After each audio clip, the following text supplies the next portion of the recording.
Class 10th genetics में जो हमारा आज का टॉपिक है, दिस इज मोनो हाइब्रिड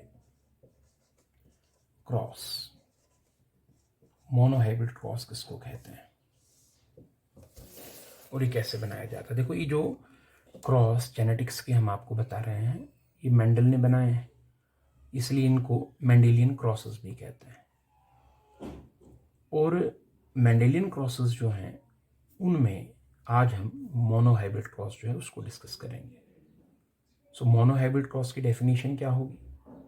ये ऐसा क्रॉस होता है जिसमें हम एक सिंगल कैरेक्टर को जो है वो कंसिडर करते हैं। जैसे मान लीजिए, अगर हम आपसे क्वेश्चन पूछें कि एक प्लांट टॉल है और उस टॉल प्लांट से हम लोग पोलन लेते हैं, पोलन ग्रेन्स लेते हैं, क्योंकि प्लांट की रिप्रोडक्शन आपने पढ़ी हुई।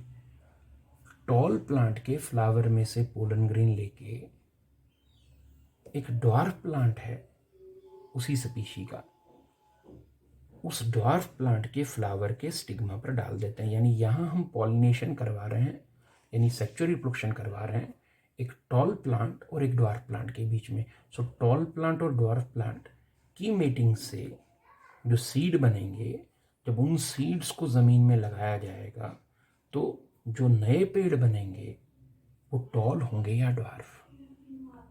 मतलब एक पेरेंट टॉल है, एक पेरेंट ड्वार्फ है, उनके बच्चे टॉल होंगे या ड्वार्फ, ये आपसे सवाल पूछा गया है। तो ये जो क्रॉस है इसमें हम सिर्फ एक कैरेक्टर को कंसिडर कर रहे हैं, वो है हाइट। इसको मोनोहाइब्रिड क्रॉस कहते हैं। एनिमल्स के केस में अगर मैं आपसे पूछूं कि मान लीजिए एक फादर है और फादर का ब्लड ग्रुप ए है, और माँ है और माँ का ब्लड ग्रुप बी है, और आपसे मैं पूछ रहा हूँ कि जब फादर का ब्लड ग्रुप ए है, माँ का ब्लड ग्रुप बी है, इनके बच्चे हैं, इनके बच्चों का ब्लड ग्रुप क्या होगा? तो इस केस में भी मैं सिर्फ एक ही कैरेक्टर को कंसिडर कर रहा हूँ, वो है ब्लड ग्रुप, तो ये मोनोहाइब्रिड क्रॉस होगा। सो मोनोहाइब्रिड क्रॉस की डेफिनेशन क्या होगी? This is a Mendelian cross in which a single character is being taken into consideration. Monohybrid cross is a Mendelian cross in which a single character is being taken into consideration. इसको monohybrid cross कहते हैं. For example, when we cross a tall plant with a dwarf plant to see how many offsprings are tall and how many are dwarf. This is monohybrid cross. अब इसको बनाया कैसे जाएगा? देखो, इसको बनाने के लिए कुछ स्टेप्स होते हैं। सबसे पहले हम लोग पेरेंट्स लेते हैं, तो पेरेंट्स जो हैं वो आप लोग लेंगे। पहले पॉइंट में पेरेंट्स क्या है? मान लीजिए एक पेरेंट हमने टॉल लिया और उसको हम क्रॉस कर रहे हैं एक दूसरे पेरेंट से जो कि ड्वार्फ है। तो पहले पॉइंट में टॉल पेरेंट को ड्वार्फ पेरेंट के साथ क्रॉस किया, तो पहले पेरेंट्स लिखे। सेकेंड स्टेप में हम इनका जीनोटाइप लिखते हैं। जिन बच्चों ने पुराने लेक्चर्स जो हैं जेनेटिक्स के पिछले लेक्चर्स देख लिए, जिन्होंने नहीं देखे वो रिपीट करके बार और देख लें। तो टॉल और ड्वार्फ इनको क्रॉस कर रहे हैं। टॉल कब होगा? जब इसमें टॉलनेस के जीन होंगे, और आप सब जानते हैं कि एक कैरेक्टर के लिए दो जीन होते हैं, कैपिटल टी और कैपिटल टी। ड्वार्फ कब होगा? जब ड्वार्फनेस के लिए दो जीन होंगे, स्मॉल टी और स्मॉल टी। तो ये इनका जीनोटाइप हो गया, toll capital T, dwarf small T.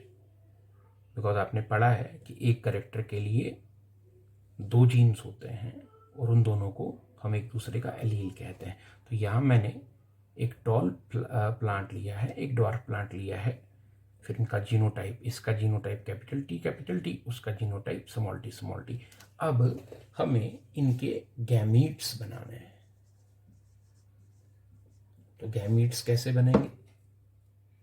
Gametes बनाने के वक्त हमें ध्यान रखना है कि टॉल प्लांट के जो दोनों कैपिटल टी हैं उन्हें सेपरेट करना है, अलग करना है।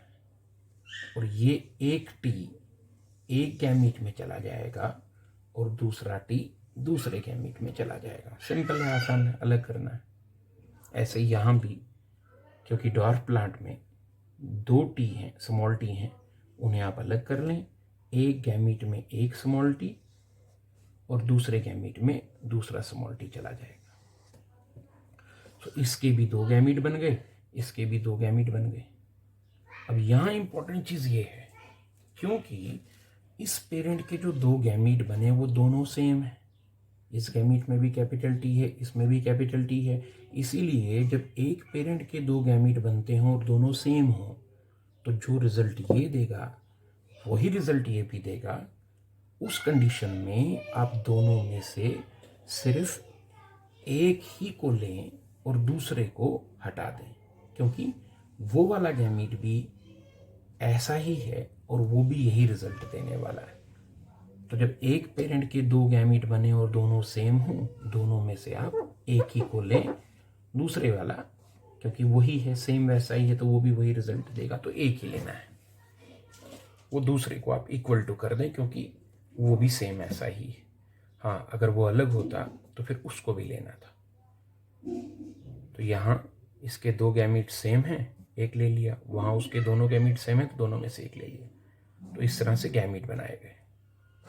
अब F1 जनरेशन बनेगी, पहली नस्ल तैयार होगी। तो इसका जो गैमीट है कैपिटल टी और उसका जो गैमीट है स्मॉल टी, उन्हें मिलाना है। यहाँ का कैपिटल टी वहाँ का स्मॉल टी मिलेगा, उधर से आया कैपिटल टी, इधर से आया स्मॉल टी, तो ये F1 जनरेशन का ऑफस्प्रिंग बनेगा। अब ये टॉल होगा या ड्वार्फ? देखो कंडीशन यहाँ हेटेरोजाइगस है, लास्ट लेक्चर में आपको बताया है। और हेटेरोजाइगस कंडीशन में जब एक जीन टॉलनेस का है, एक ड्वार्फनेस का है, तो देखना ये होगा कि दोनों में से डोमिनेंट जीन कौन सा है। ड्वार्फनेस और टॉलनेस के जीन में से टॉलनेस वाला जीन क्योंकि डोमिनेंट होता है, क्योंकि हम जो भी जीन कैपिटल से लिखेंगे वो डोमिनेंट होता है, क्योंकि यहाँ टॉलनेस का जीन ड्वार्फनेस के जीन के मुकाबले में डोमिनेंट है। इसीलिए ये जो F1 जनरेशन होगी, इसमें जो ये इंडिविजुअल निकला, दिस विल बी टॉल। ये टॉल होगा, ये अपने इस पेरेंट के जैसा दिखेगा, इसके जैसा नहीं दिखेगा। सो एक बना वो टॉल है, हालांकि ये हेटेरोजाइगस टॉल है और इसका जो फादर था, इसका जो पेरेंट था, वो होमोजाइगस टॉल था। लेकिन देखने में कोई फर्क नहीं होगा, टॉल की तरह ही ये भी टॉल होगा। सो F1 जनरेशन में अगर एक बना तो वो टॉल है, अगर 2 बनते तो वो भी टॉल, अगर 10 बनते तो वो भी टॉल। तो रिजल्ट क्या होगा? Result will be all individuals in F1 generation are tall, सारे टॉल। तो फर्स्ट स्टेप में पेरेंट्स लिए, सेकंड स्टेप में उनका जीनोटाइप लिखा, थर्ड स्टेप में उनके गैमीट बनाए। गैमीट बनाते वक्त ध्यान रखा कि एक पेरेंट के 2 गैमीट सेम बने तो एक ही लें, और फोर्थ स्टेप में उनके गैमीट्स को मिलाकर एक ऑफस्प्रिंग तैयार किया। That's all. ये मोनोहाइब्रिड क्रॉस है। क्रॉस को आगे भी बढ़ा सकते हैं, और क्रॉस को आगे बढ़ाने के लिए हमें सेल्फिंग करनी पड़ती है। सेल्फिंग का क्या मतलब है? अगर क्रॉस को आगे बढ़ाना है तो सेल्फिंग करनी है। सेल्फिंग का मतलब क्या है कि जो मिला F1 जनरेशन में, जो ऑफस्प्रिंग मिला, क्या मिला? कैपिटल टी स्मॉल टी, जिसको हमने हेटेरोजाइगस टॉल कहा। तो जो ऑफस्प्रिंग मिला उसको उसी के जैसे capital T small T offspring के साथ क्रॉस कर दीजिए। F1 जनरेशन में जो मिला उसको उसी के जैसे दूसरे इंडिविजुअल सेल्फ, मतलब उसी के जैसे दूसरे इंडिविजुअल के साथ क्रॉस कर दीजिए, तो ये सेल्फिंग होती है। तो अब सेल्फिंग कर देते हैं। अब ये दोनों पेरेंट एक्ट करेंगे, उसी क्रॉस को आगे बढ़ाना है। ये दोनों पेरेंट एक्ट करेंगे और पेरेंट्स के पहले गैमीट बनने चाहिए। सो अब हम इनके गैमीट्स बनाएंगे। इसके 2 गैमीट बनेंगे, एक गैमीट में कैपिटल टी जाएगा, दूसरे गैमीट में स्मॉल टी जाएगा। इसके भी 2 गैमीट्स बनेंगे, एक में कैपिटल टी जाएगा, दूसरे में स्मॉल टी जाएगा। अब यहाँ इंपॉर्टेंट चीज़ ये है कि क्योंकि इस पेरेंट ने जो 2 गैमीट बनाए वो दोनों अलग हैं, एक में कैपिटल टी है, दूसरे में स्मॉल टी, तो आपको दोनों लेने पड़ेंगे। इसमें भी एक में कैपिटल टी, एक में स्मॉल टी है, तो दोनों लेने पड़ेंगे, दोनों ही लेने पड़ेंगे, दोनों ही रखने पड़ेंगे। और अब क्योंकि इनके गैमीट्स तैयार हो गए हैं, इन गैमीट्स को मिलाकर आप F2 जनरेशन जो है वो तैयार कर सकते हैं। अब वो कैसे होगा? देखो, इसका एक गैमीट लेके उसके दोनों गैमीट्स के साथ बारी बारी मिलाना है। जैसे इसका कैपिटल टी वाला गैमीट पहले उसके कैपिटल टी वाले गैमीट के साथ मिला, फिर दोबारा इसका कैपिटल टी वाला गैमीट उसके स्मॉल टी वाले गैमीट के साथ मिलाओ। इसका एक गैमीट लेके बारी बारी से उसके दोनों गैमीट्स के साथ मिलाना है। तो अगर ये मिला, यहाँ से कैपिटल टी आया है, वहाँ से भी कैपिटल टी आया, लेकिन अगर ये मिला, यहाँ से कैपिटल टी आया है, वहाँ से स्मॉल टी आया है। सेम इसका दूसरा गैमीट ले लेंगे, स्मॉल टी, और उसके गैमीट्स के साथ बारी बारी मिलाएंगे, पहले कैपिटल टी के साथ और फिर इसका स्मॉल टी उसके स्मॉल टी के साथ। मतलब इसका एक गैमीट लेके बारी बारी से उसके दोनों गैमीट्स के साथ मिलाओ, फिर इसका दूसरा गैमीट लेके बारी बारी से उसके दोनों गैमीट्स के साथ मिलाओ। तो ये यहाँ से स्मॉल टी, वहाँ से कैपिटल टी, आप इसको भी कैपिटल टी स्मॉल टी लिख सकते हैं, capital T small T, small T capital T, इससे कोई फ़र्क नहीं पड़ता। एक सिंपल सा रूल बनाएं कि पहले बड़ा फिर छोटा लिखेंगे, पहले कैपिटल फिर स्मॉल लिखेंगे। फिर ये स्मॉल टी उसके साथ मिला तो स्मॉल टी स्मॉल टी। तो F2 जनरेशन में 4 इंडिविजुअल्स निकले। इनमें देखें तो कैपिटल टी ये टॉल होगा, कैपिटल टी स्मॉल टी भी टॉल होगा। क्यों? क्योंकि टॉलनेस का जीन ड्वार्फनेस के जीन के मुकाबले में डोमिनेंट है। ये भी टॉल होगा, ये क्योंकि दोनों जो यहाँ टी हैं स्मॉल हैं, ड्वार्फ हैं, तो ये ड्वार्फ होगा। सो अगर देखा जाए F2 जनरेशन में 4 इंडिविजुअल तैयार हुए, जिनमें से 3 टॉल और 1 ड्वार्फ है। So ratio will be 3:1। Phenotypic ratio जो है 3:1, 3 टॉल 1 ड्वार्फ। इसको आप ऐसे भी कह सकते हैं कि 75% जो है वो टॉल हैं और 25% जो है वो ड्वार्फ हैं। इसको आप ऐसे भी कह सकते हैं कि 3/4 टॉल हैं और 1/4 ड्वार्फ है। और इसको आप ऐसे भी कह सकते हैं कि फिनोटिपिक रेशियो 3:1 है, 3 टॉल 1 ड्वार्फ। देखो, फिनोटिपिकली ये तीनों सेम है, टॉल टॉल टॉल, लेकिन जीनोटिपिकली देखा जाए तो ये अलग है, क्योंकि ये होमोजाइगस टॉल है और वो दोनों हेटेरोजाइगस टॉल है। तो अगर जीनोटिपिक रेशियो कोई निकालने को कहे तो जीनोटिपिक रेशियो इसकी 1:2:1।